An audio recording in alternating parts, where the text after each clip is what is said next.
বলছে বাংলা ভাষা বলে কোনো ভাষাই নেই। তো রবীন্দ্রনাথ ঠাকুর কোন ভাষায় কথা বলতেন? স্বামী বিবেকানন্দ কোন ভাষায় কথা বলতেন? রাজা রামমোহন রায় কোন ভাষায় কথা বলতেন? ঈশ্বরচন্দ্র বিদ্যাসাগর কোন ভাষায় কথা বলতেন? বিরসা মুন্ডা, রঘুনাথ মুর্মু তার নিজের ভাষায় কথা বলতেন। প্রত্যেক মানুষের একটা ভাষা আছে, ভাষা তার সম্মান, ভাষা তার গর্ব। নেতাজি সুভাষচন্দ্র বসু কোন ভাষায় কথা বলতেন?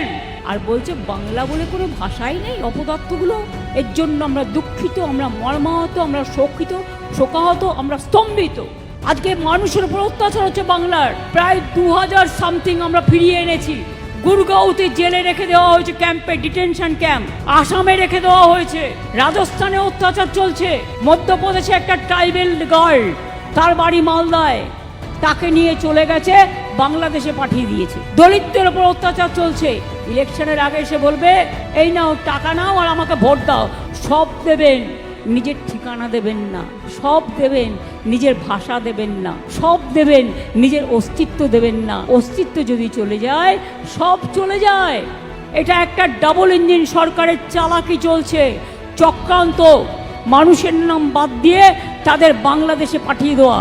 বাংলা ভাষায় কথা বললেই বলছে তুমি রোহিঙ্গা, তুমি বাংলাদেশি। বলুন তো আপনারা, কেউ যদি অলচিকি ভাষায় কথা বলে, আমি তাকে বলতে পারি তুমি এখানকার লোক না, তুমি রোহিঙ্গা? খায় না, মাথায় দেয়। ওটা তো মায়ানমার আলাদা দেশ, তার ভাষাও আলাদা। আমাদের বাংলা ভাষা জনগণ মন অধিনায়ক জয় হে জাতীয় সঙ্গীত কোন ভাষায় লেখা?